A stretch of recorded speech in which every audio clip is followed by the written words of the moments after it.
Gate कैसे खुला हुआ? इस वक्त कौन आया होगा?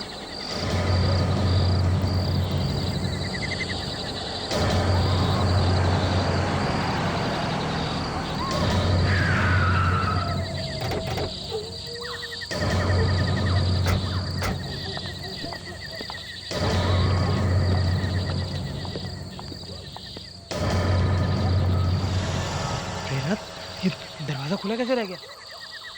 लगता है कोई घुसा है अंदर। शायद कोई चोर अंदर हो सकता है।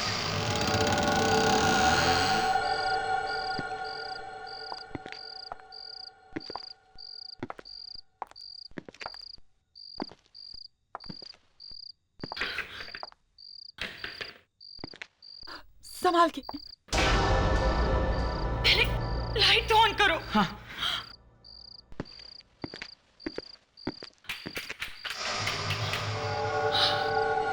लगता है लाइट भी काट दी गई है। प्रेरणा, तुम जहां हो वहीं रुकना। तुम घबराना नहीं है। मैं अभी गाड़ी में से टॉर्च लेके आता हूँ। तुम यहीं रहना। हाँ,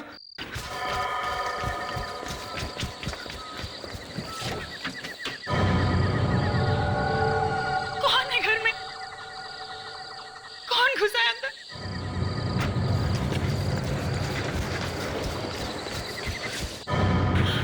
ये लो प्रेरणा।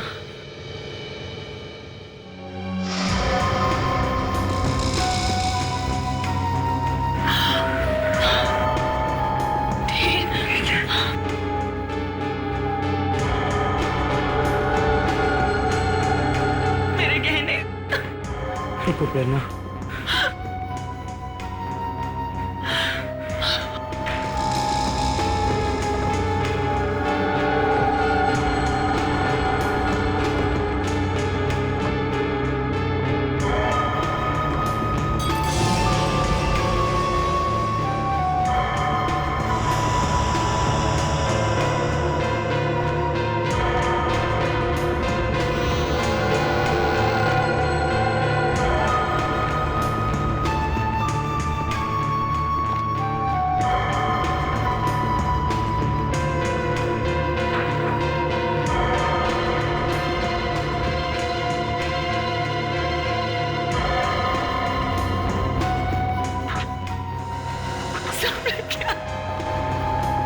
मेरा एलसीडी प्लेयर, मेरे सारे गहने सब ले गया।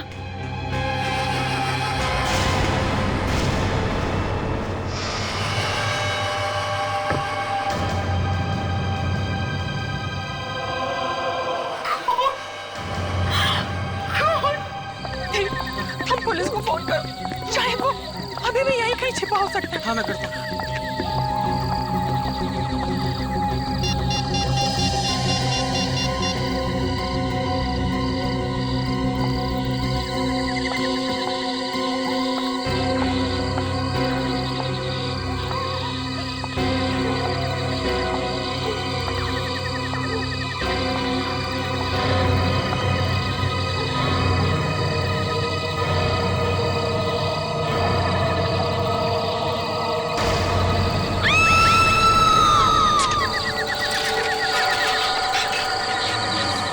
किसी भी तरह आप उस आदमी को पकड़ लीजिए। देखिए देखिए हमारे घर की क्या हालत की है उसने। अब घबराइए मत, कुछ नहीं होगा। कहाँ है? सर वो वहां पर सर।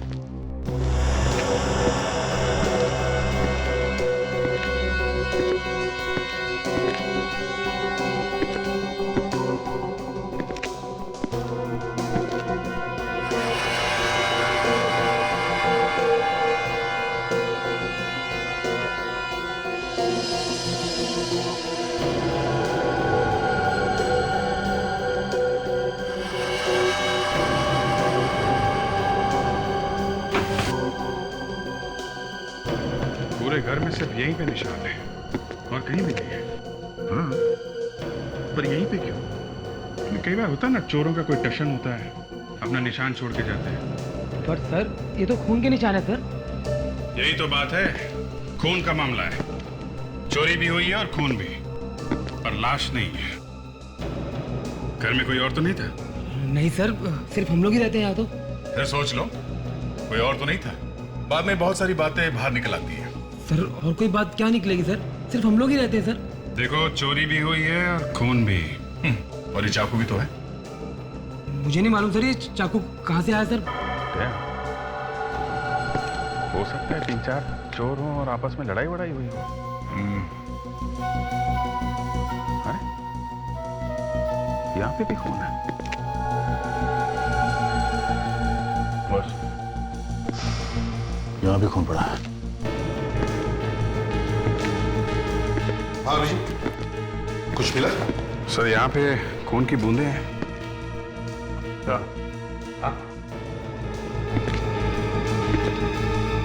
यहाँ थोड़ा ज्यादा खून पड़ा हुआ है। यहाँ तो ज्यादा है। एक तो यहाँ है सर, और अंदर किचन में भी काफी ज्यादा खून पड़ा है। तो ऐसा लगता है किचन में किसी को चाकू लगा है और वहां से खून बहना शुरू हुआ। वहां से भागा होगा और यहाँ पे खड़ा होगा या फिर गिरा होगा यहाँ पे। तो प्रॉब्लम ये है सर, खून यहाँ से आगे बिल्कुल थोड़ा है सर। ये देखिए, ये जबकि खून यहाँ पे ज्यादा होना चाहिए था। और वेरांडा में तो सर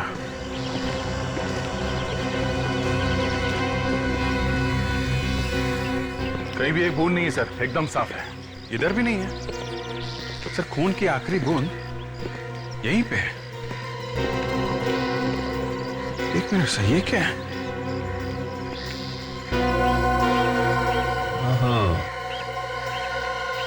किसी इंसान की खाल लगी हुई है। ओह, तभी मैं सोच रहा हूँ सब उल्टा पुल्टा है सर। यहाँ पे किसी को चोट लगी है। मतलब कोई अंदर जा रहा था जब चोट लगी? शायद। किचन में चाकू नहीं चला है क्या? शायद नहीं। तो सर चाकू पे खून तो लगा हुआ है। सर चाकू पे खून लगा हुआ है, फिर भी किसी ने किसी को चाकू से नहीं मारा। ये कैसे हो सकता है सर? फ्रेडेक्स, बूढ़े आदमी को लेके आओ। Yes sir.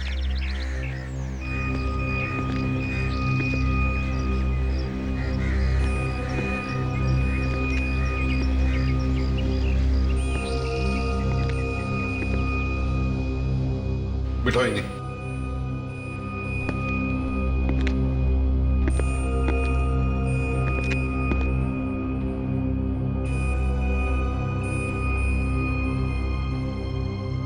इनका पैर चेक करो।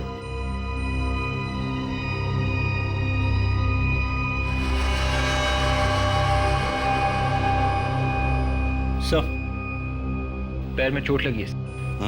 मतलब जब ये घर के अंदर है तब ये कील लगी है। ये बताओ किससे चाकू मारा तुमने? चाकू किसे मारा तुमने? और कौन कौन था तुम्हारे साथ में? हा? अरे अब तो पकड़े गए हो, सच सच बता ही दो। सर लग तो ऐसा रहा है कि इन्होंने कई दिनों से खाना तक नहीं खाया। ठीक है, ले चलो इसे ब्यूरो में। इसे नहलाओ धुलाओ खाना खिलाओ, फिर देखते हैं चक्कर क्या है।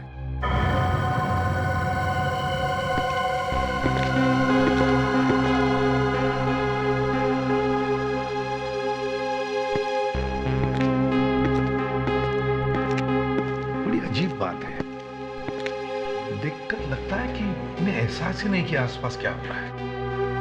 ये सब ड्रामा भी हो सकता है सर। अभी जो ड्रामा तो नहीं लगता है, शायद इन्हें सचमुच एहसास ही नहीं है कि क्या हो रहा है। और वैसे भी कोई गरीब आदमी नहीं लगता है। इसने जो कपड़े पहने थे किसी अच्छे दुकान से महंगे कपड़े लिए हैं, और हाथ में अंगूठी देखी, बहुत महंगी है। सर कपड़े वपड़े कहीं से चुरा भी सकते हैं। सर इस आदमी की हालत बहुत खराब है। केस ऑफ डिमेंशिया हो सकता है। डिमेंशिया? हाँ सर, डिमेंशिया में इंसान सब कुछ भूल जाता है, उसे कुछ याद नहीं रहता। उसे खाना कैसे खाते हैं ये भी याद नहीं रहता, कौन है कहाँ है कुछ भी याद नहीं रहता उसे। अरे तो फिर पता कैसे चलेगा कि इसके कपड़ों में वो खून आया कहाँ से और वो चाकू कहाँ से आया इसके पास? ये बताना मेरे लिए मुश्किल है, लेकिन इतना मैं जरूर कह सकता हूँ कि ये आदमी किसी का खून नहीं कर सकता। बॉस चाकू के ऊपर जो उंगलियों के निशान हैं वो इसी आदमी के। देखा सर, मैं कह रहा हूँ इस आदमी का इस केस के साथ कोई ना कोई कनेक्शन जरूर है। सालू के इस आदमी के कपड़ों पर जो खून मिला है वो, इसके कपड़ों पर जो खून मिला है वो AB पॉजिटिव। और इस आदमी का ब्लड ग्रुप? इस आदमी का ब्लड ग्रुप B पॉजिटिव। मतलब किसी ना किसी का खून तो हुआ है। हाँ, खून तो हुआ है। और ये कुछ बोलने को तैयार ही नहीं। किसी तरीके से लाश मिले तो बात कुछ आगे बढ़े। बॉस, इस आदमी के जूतों और कपड़ों में से जो मिट्टी मुझे मिली है उसमें कुछ अजीब अजीब तरीके की चीजें मिली है। क्या? जैसे एक तो लोहे पर जो जंग लगती है, रस्ट, वो मिली है, थोड़ी सी ग्रीस मिली है और कुछ अजीब तरीके के लोहे के छोटे छोटे टुकड़े मिले हैं। और इतना ही नहीं, यही सारी चीजें मुझे उस चाकू पर से भी मिली। रस्ट, ग्रीस, लोहे के टुकड़े, इसका मतलब है सर कोई गैराज हो सकता है। सर एक फोन आया था सर, पीरी में एक लाश मिली है। पीरी में? हाँ सर, यहाँ से 50 किलोमीटर दूर एक स्क्रैप यार्ड में लाश मिली है सर। स्क्रैप यार्ड में? सर स्क्रैप यार्ड में तो ये सब मिलता है, जंग लगी मिट्टी, लोहे के टुकड़े, ग्रीस। You're right, Abhijit. कहीं ये वही लाश नहीं है जिसे हम ढूंढ रहे हैं?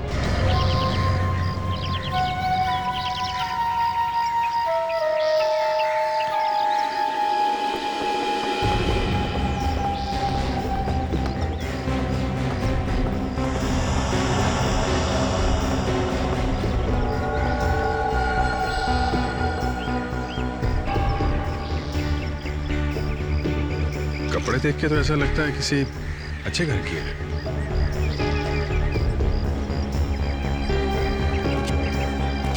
हाँ तो वॉचमैन, तुम कह रहे थे कि तुम्हें मालूम ही नहीं पड़ा कि ये लाश यहाँ आई कैसे? हैं? जी सर। क्यों, सो रहे थे क्या तुम? हाँ? वो ज्यादातर मैं यहाँ नहीं होता हूँ सर, और यहाँ कोई ऐसी चीज भी नहीं है जो चोरी हो जाए सर। मैं 3-4 दिन के बाद आज यहाँ आया हूँ सर, तो मैंने देखा ये मरी पड़ी है सर। आसपास देखो, इस लड़की का कोई सामान मिलता है क्या? ये कुछ ना कुछ तो लेके आई होगी ना। देखो, अच्छी तरीके से देखो सब। सर सैंडल पे कुछ लगा हुआ है सर।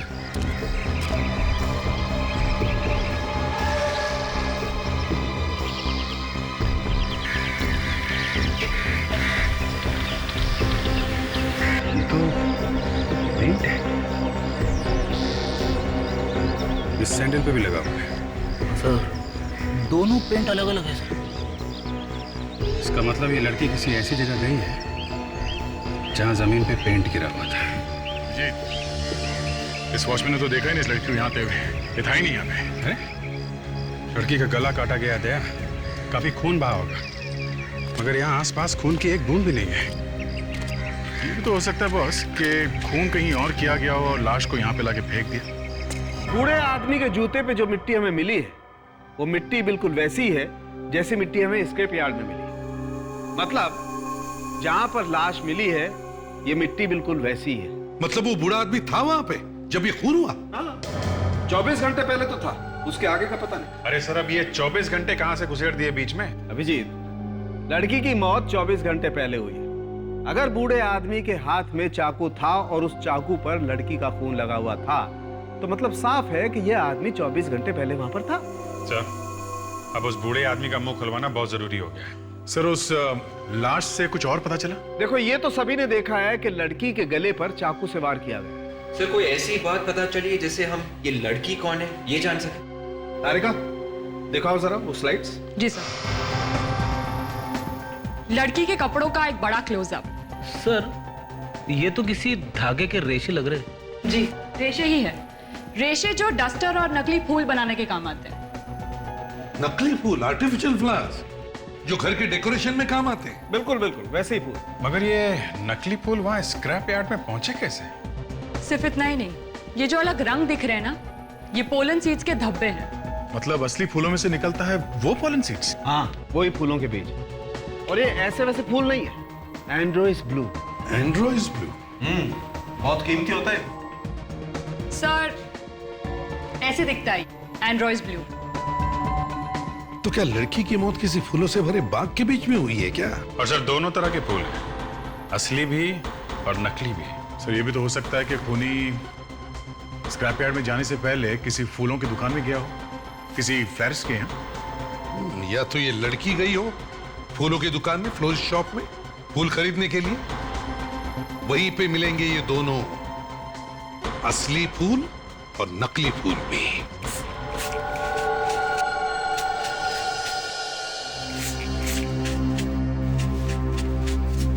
अच्छा, तो ये दुकान है यहाँ पे एड्रोइस ब्लू और ये नकली फूल दोनों मिलते हैं। लगता है इस फूल वाले ने कुछ गड़बड़ की है बस। ये ऐसे पेंट लगे हुए फूल रखते ही क्यों हैं आप यहाँ पे? उनकी ज्यादा डिमांड है मैडम, वही तो ज्यादा बिकते हैं। ये रंग जाएगा कि नहीं? निकल जाएगा, कल तक निकल जाएगा, बस घर जाके धोइएगा। ये क्या हुआ है? कुछ नहीं, थोड़ा सा रंग लग गया। थोड़ा सा दूर से ही दिख रहा है। लेकिन लगा कैसे ये? बस यूं ही इधर कहीं। ये लोग असली फूलों के साथ नकली फूल रखते हैं और उसके बाद उस पे हाथ से रंग लगा देते। तो क्या हुआ, कोई गुनाह किया क्या? मैडम ये हमारा बिजनेस है, बिजनेस। मैं तुम्हारी शॉप पे आज के बाद दोबारा कभी नहीं आऊंगी। देखो, हम लोग सीआईडी से। ये फोटो देखो जरा। ये लड़की यहाँ पे आई थी क्या कभी? ये तो कल ही आई थी। ये लड़की आई थी?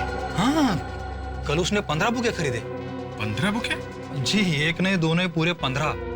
अरे लेकिन 15 बुके किस लिए? वो अलग अलग लोगों को देने के लिए। अच्छा, उसके कपड़ों पे भी ऐसे ही कलर लगा था कि जैसे इनके कपड़ों पे लगा है? उसमें मेरा कोई कसूर नहीं था सर, वही पेंट के डिब्बे से टकरा गई। कल वो लड़की फोन पर किससे झगड़ा कर रही थी, बोल रही थी कि वो उसके घर पर आने वाली है। मैंने तो उसके लिए टैक्सी भी बुला के लाई थी। तुमने उसके लिए टैक्सी मंगवाई थी? जी। कहाँ के लिए? वर्ली सी फेस। वर्ली सी फेस, ओके। वर्ली सी फेस जाके एक एक फ्लैट चेक करते हैं।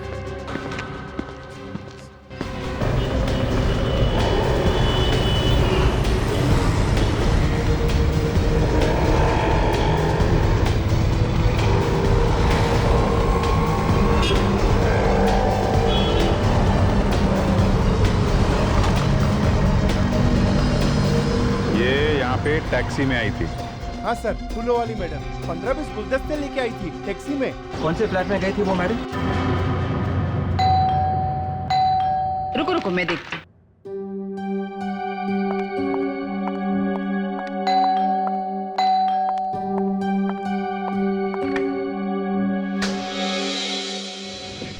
देवेन है घर में? हाँ, लेकिन आप? हम लोग सीआईडी से। सीआईडी?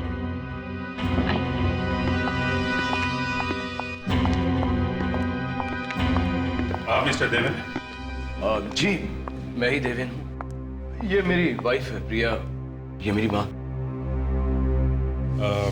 आप लोग जरा ये फोटो देखिए। इस लड़की को देखा है पहले कभी? ये तो नंदिता है। नंदिता? हाँ, नंदिता मेरे मैगजीन की एडिटर है। क्या ये नंदिता रात यहाँ करीब 10 बजे आई थी? जी आई थी। देवेन, तुमने मुझे बताया नहीं? नंदिता यहाँ आई थी? आप कहाँ थी जब नंदिता यहाँ पे आई थी? मैं कल किटी पार्टी में गई थी। और आप थी यहाँ पे? मैं शॉपिंग से लौट रही थी। ओह, इसका मतलब जब नंदिता यहाँ पे आई तो आप घर में अकेले थे? जी हाँ, अकेला था। क्यों आई थी नंदिता यहाँ पे? मैंने आपको बताया ना, वो मेरे मैगजीन की एडिटर है, तो नई मैगजीन के लॉन्च की बधाई देने आई थी। उसने मुझे एक बुके दिया। और आपने उसे मार दिया? क्या? अरे नहीं, ये क्या कह रहे हैं आप? हाँ, तुमने उसे मार दिया और फिर उसकी लाश को वहां स्क्रैप यार्ड में जाके फेंक दिया। क्यों? अरे नहीं, मैं ऐसा क्यों करूंगा? वो तो यहाँ सिर्फ 10 मिनट के लिए थी। कह रही थी कि ऑफिस में फोटोशूट है और उसे दूसरे लोगों को बधाई देनी है और बुके बांटने, तो वो चली गई ऑफिस। चलिए आपके ऑफिस चलते हैं। आइए, चलिए, आइए।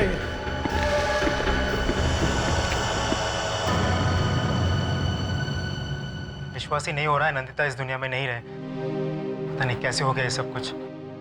वही तो हम भी ढूंढने की कोशिश कर रहे हैं कि ये सब हुआ कैसे। एक बात बताओ, नंदिता कल ऑफिस आई थी क्या? नहीं सर, शायद कल नंदिता ऑफिस आई नहीं थी। शायद मतलब? सर एक्चुअली कल हम बहुत बिजी थे। हमारी मैगजीन का इंटरनेशनल एडिशन लॉन्च हो रहा है, उसी के चक्कर में लगे हुए थे और किसी को ध्यान ही नहीं रहा। कमाल है, किसी को भी ध्यान नहीं रहा कि नंदिता कल यहाँ पे आई थी या नहीं। अच्छा ये बताओ, नंदिता का ऑफिस में किसी के साथ झगड़ा, किसी के साथ दुश्मनी? एक है सर जिसके साथ कुछ हुआ था। कौन है वो? वंशिका,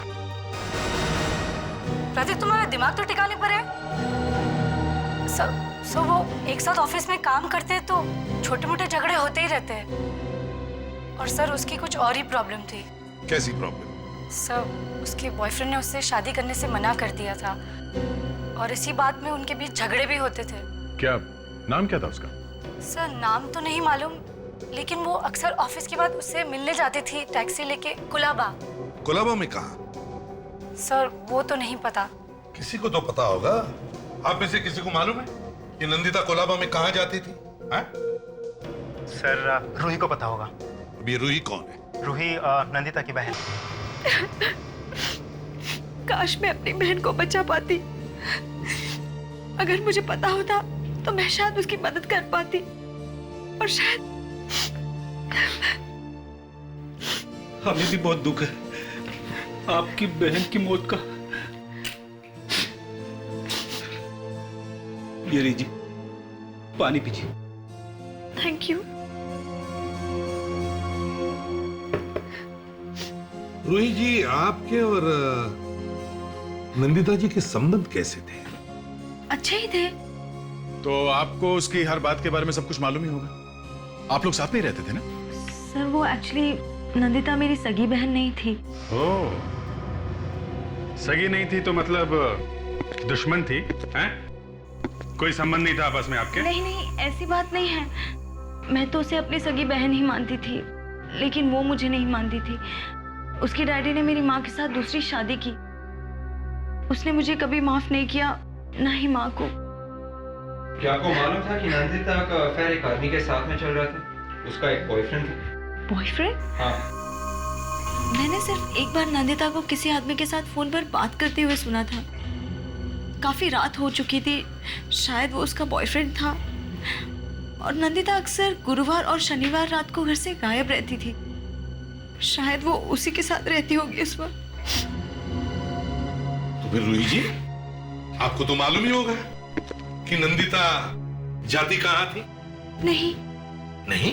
नहीं, सिर्फ एक बार शायद नंदिता को टैक्सी नहीं मिल रही थी, तब उसने करीब रात 11:30 बजे मुझे फोन करके कुलाबा में बुलाया था।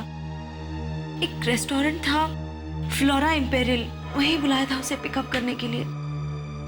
उस दिन उसका मूड काफी खराब था और वो अकेली भी थी। शायद उसका उसके बॉयफ्रेंड के साथ झगड़ा हो गया था। ठीक है, अब जा सकती है। विवेक, जरा इन्हें छोड़ा।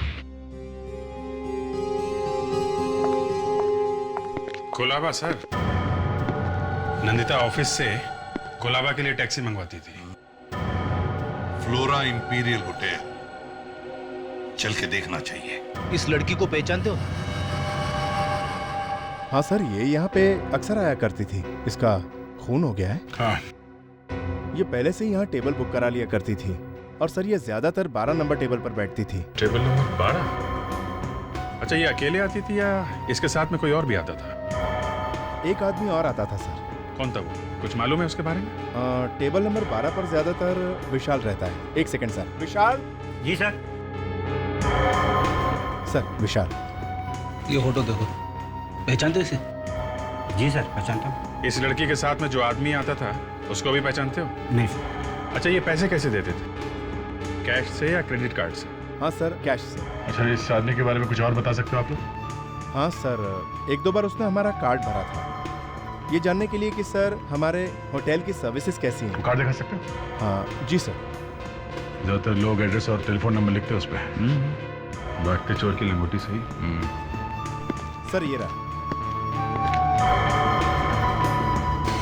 माय गॉड, ये नहीं, तुम ऐसे नहीं मानो।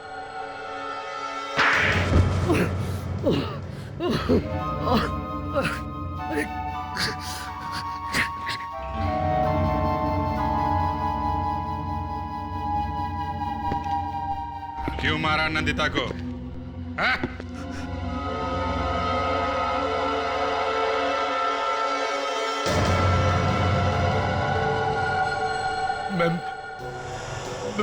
मैं मानता हूँ कि मेरा नंदिता के साथ अफेयर चल रहा था। तो वो कहने लगी कि मेरे साथ शादी कर लो, और शादी तुम कर नहीं सकते थे क्योंकि तुम्हारी एक वाइफ घर पे बैठी है। लेकिन मैंने उसे नहीं मारा। ये अचानक क्या हो गया तुम्हें देवें, जो तुम्हें उसे मारना पड़ा है? कहीं ये तो नहीं कि उसकी हिम्मत इतनी बढ़ गई कि वो तुम्हारे घर में आई फूलों का गुच्छा लेकर? मैंने उसे समझाने की कोशिश की। हाँ हाँ, वो तो हमें अच्छी तरह से मालूम है किस तरह से समझाया तुमने उसे। उसकी मौत तुम्हारे घर में आने के बाद हुई है, समझे? नहीं। कहां पे मारा उसे? घर में? और फिर ले जाकर के बाहर फेंक दी लाश उसकी? नहीं सर, नहीं। अच्छा, कोई गवाह है जो बता सके कि घर में कुछ नहीं हुआ था? तुम्हारी वाइफ थी घर में जब नंदिता वहां अचानक आई तो? मां थी? नहीं। कोई भी नहीं था घर में। अच्छा मौका था नंदिता का खून करने का। लेकिन मैंने उसका खून नहीं किया।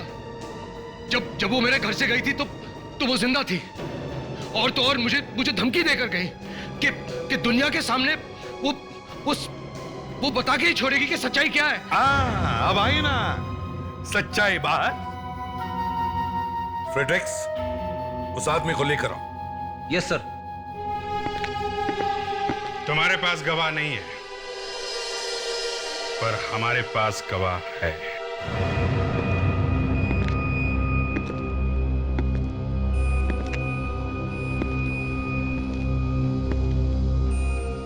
इस आदमी ने देखा है खून होते हुए। मगर खून तो। फ्रेडरिक्स, इनका चेहरा दिखाओ।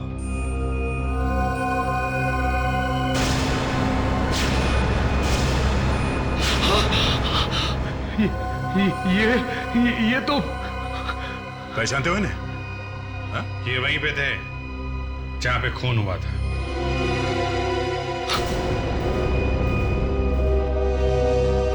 इतना डर लग गया कि मुंह ही घुमा दिया। ये मेरे डैडी है। डैडी? तुम्हारे डैडी है और सड़क पे घूम रहे हैं? इनका नाम चंद्रकांत है। मैं और मेरी वाइफ इन्हें बॉम्बे के बाहर छोड़कर आए थे। क्यों? क्योंकि इनकी दिमागी हालत ठीक नहीं है इसलिए? शर्म आनी चाहिए तुम्हें। फ्रेडरिक्स, चंद्रकांत जी को लेके चलिए। देवेन का अफेयर चल रहा था, मुझे तो पता ही नहीं चला। जिंदगी में ये दिन भी देखना पड़ेगा, मालूम नहीं था। पहले कभी आई थी वो घर में? वैसे तो किसी न किसी बहाने से आती ही रहती थी, पर अफेयर होगा ये तो। तुम्हारी नंदिता के साथ अच्छी दोस्ती थी? इनके साथ, देवेन की सौतेली माँ इनके साथ बहुत ज्यादा बात करती थी। तभी मुझे समझ जाना चाहिए था कि इनको मालूम था।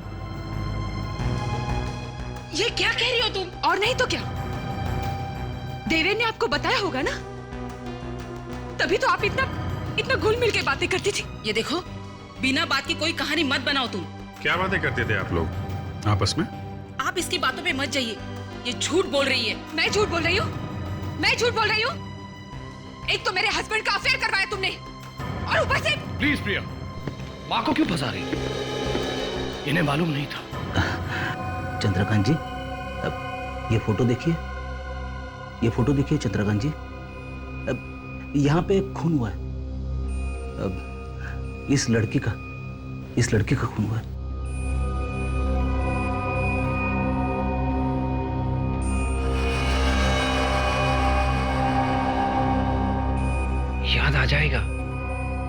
याद आ जाएगा, डोंट वरी।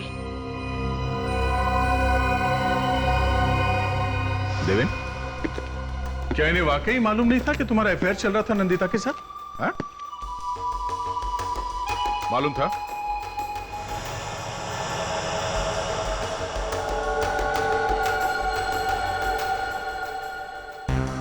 मालूम था या नहीं? हाँ? थोड़ा देखा, इन दोनों ने ही मिलके कुछ किया है। हाँ, इन दोनों ने ही मिलके कुछ किया है। पहले तो अपने बाप को ही घर से बाहर निकाल दिया। लेकिन मुझे तो इन दोनों ने बोला था कि उन्हें हॉस्पिटल में रखा है। और तुमने मान लिया? शर्म नहीं आई तुम्हें? पति रास्ते पर ठोकरे खा रहा था और तुम लोग घर में बैठकर गुच्छर्रे उड़ा रहे थे। पैसों के लिए दूसरी शादी की है इन्होंने सर, और ये खून ये भी पैसों के लिए हुआ है। नहीं, ऐसी बात नहीं है। ऐसा ही है। नंदिता ने इससे कहा होगा मुझसे शादी कर लो, हाँ? पर ये प्रिया को छोड़ नहीं सकते थे क्योंकि घर में सारे पैसे प्रिया लेके आती थी। तो माँ और बेटे ने सोचा नंदिता को रास्ते से हटा देते हैं, न रहेगा बास न बजेगी बांसुरी। क्यों? मगर इन्होंने ये नहीं सोचा कि जिसे इन्होंने घर से बाहर निकाला उसी ने इन्हें खून करते हुए देख लिया।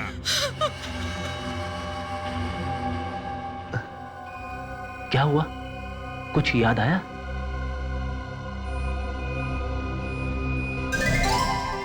क्या हुआ सर?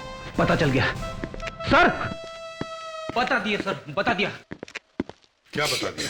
सर, चंद्रकांत जी ने मेरे कान में बताया सर। सर, आप लोग प्लीज यहां आइए ना सर।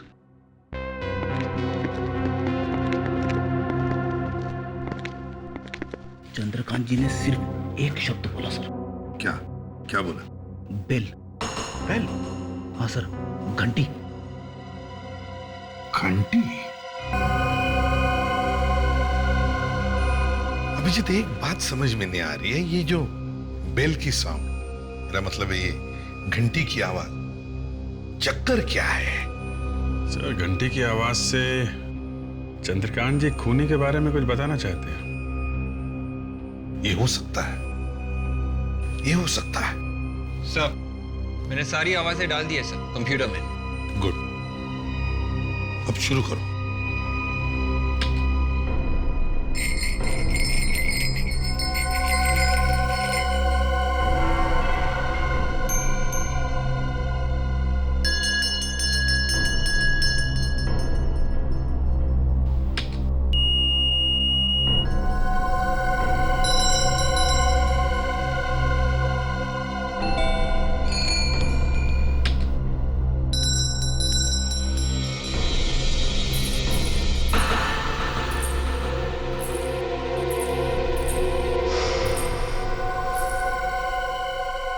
विवेक, रुको। अभी जो तुमने आवाज सुनवाई थी वो फिर से सुना।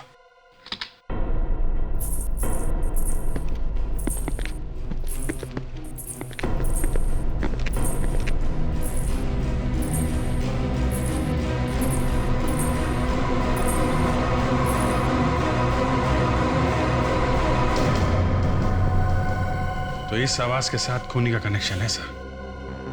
हाँ, ये बात सही है अभिजीत, मगर आवाज सुनते ही चंद्रकांत जी इधर उधर क्या देख रहे थे? किसे ढूंढ रहे थे? शायद खूनी को। एक काम करो, नंदिता की लाश हमें स्क्रैप यार्ड में मिली है, वहीं पे पता चल जाएगा इस आवाज के पीछे राज क्या है।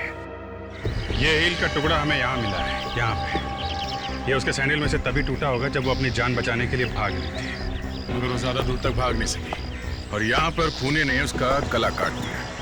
सर, अगर ये लड़की यहाँ पे गिरी है और उसका इतना सारा खून बहा है, तो फिर वो यहाँ से वहां तक चल के गई कैसे होगी जहाँ पे उसकी लाश मिली?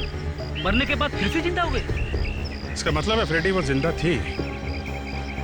मौत सामने खड़ी हो तो न जाने कहां से ताकत आई जाती है। चक्कर ये है कि ये नंदिता यहाँ आई क्यों? किसी ने बुलाया होगा उसको यहाँ मिलने के लिए। बुलाया होगा तो देवेन के घर से निकल के तो उसने टैक्सी ली थी और अभी तक वो टैक्सी वाला नहीं मिला जिसके टैक्सी में बैठ के वो यहाँ आई है। सर, वो यहाँ टैक्सी में आई ही नहीं। क्या मतलब? फिर कैसे है? किसी की गाड़ी में बैठ के आई है सर। मतलब देवेन के घर से निकली जब वो फूलों का गुच्छा लेके, तो किसी और से भी मिली? हाँ सर, 14-15 फूलों के गुच्छे थे उसके साथ में सर। सारे के सारे बांटने थे तो। सर, जहां तक मुझे याद है, देवेन बोल रहा था कि नंदिता ने जाते जाते ये कहा था कि वो ऑफिस जा रही है। ऑफिस? वेरी गुड फ्रेडी, कभी कभी तुम्हें सही टाइम पे याद आता है। चलो ऑफिस चलते हैं। वही जो होता आया है आखिर हो ही गया। क्या क्या हो गया? वो जो होता है खूनी। खूनी? हाँ खूनी। खूनी यहीं पर है। हाँ यहीं पर तुम में से ही कोई है। अब झूठ ज्यादा देर तक टिक नहीं सकेगा। हाँ? नंदिता उस दिन यहाँ ऑफिस में किसी आदमी को फूलों का गुच्छा देने आई थी। कौन है वो आदमी? सामने आ जाए। जिस किसी को भी उसने फूलों का गुच्छा दिया सामने आ जाए। हाँ? अब आप सब लोग एक एक करके कैबिन में आ जाए। किस लिए? अंदर हमारा एक आदमी बैठा और वो खूनी को जानता है। जैसे ही वो खूनी को देख लेगा उसे तुरंत पहचान लेगा। समझे? तो अब ज्यादा वक्त बर्बाद मत करो। जिसने भी नंदिता से फूलों का गुच्छा लिया है वो या तो सामने आ जाए या फिर एक एक करके अंदर चलो। आइए।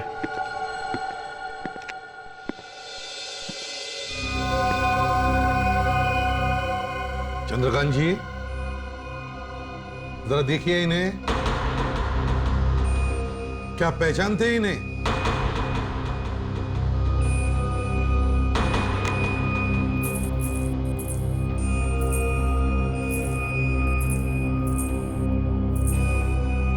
नहीं सर, ये नहीं है। ठीक है, आप जाइए।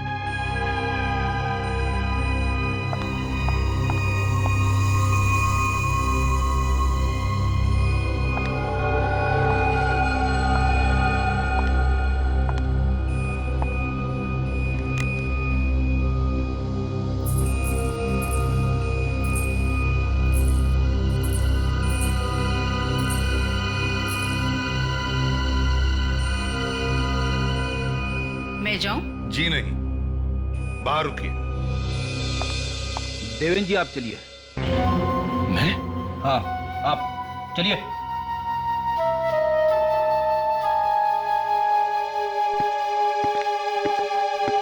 अगला नंबर आपका है प्रिया जी।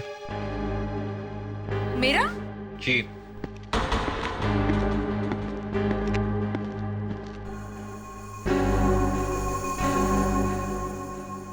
प्रिया जी को अंदर भेज दो। Yes sir.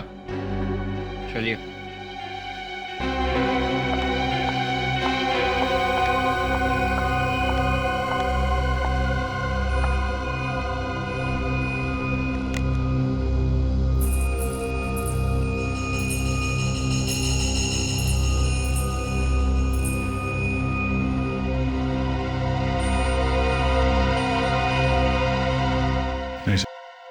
क्या मैं जा सकती हूँ? जी।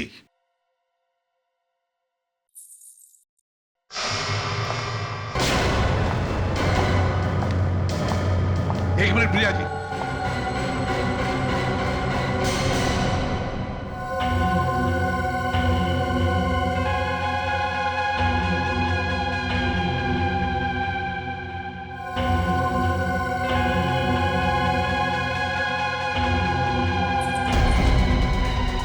पापा ये क्या कर रहे हैं आप? पापा मेरा हाथ छोड़िए। पापा मेरा हाथ छोड़िए। पापा हाथ छोड़िए मेरा। पापा मुझे जाने दीजिए। छोड़िए। ये क्या कर रहे हैं आप पापा?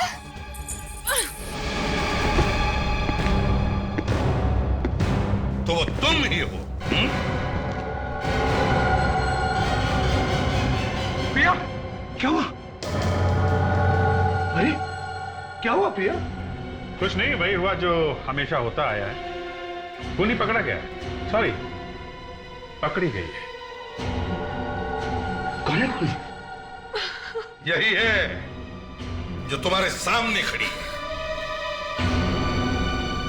प्रिया, तुम? हाँ हाँ मैं। पर सारा कसूर तुम्हारा है। मेरा?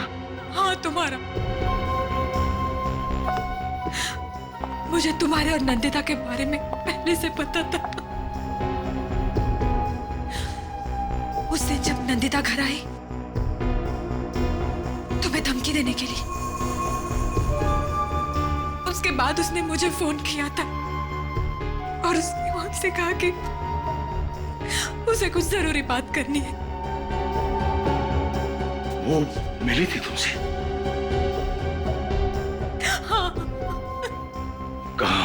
और कहां? स्क्रैप यार्ड, जहां पे इन्होंने नंदिता का खून कर दिया। मगर भगवान भी कैसा खेल खेलता है। जिस आदमी को तुम दोनों ने रास्ते पर फेंका था मरने के लिए, चंद्रकांत जी को, अपने पिताजी, वो उस वक्त वहीं पर थे और उन्होंने तुम्हें देख लिया खून करते वक्त। बेचारे ने गलती से वो फेंका हुआ चाकू उठा लिया स्क्रैप यार्ड से और किसी तरह से वहां बंगले में पहुंच गए। तुम्हें तो सजा मिलेगी, पूरी सजा मिलेगी, फांसी होगी तुम्हें।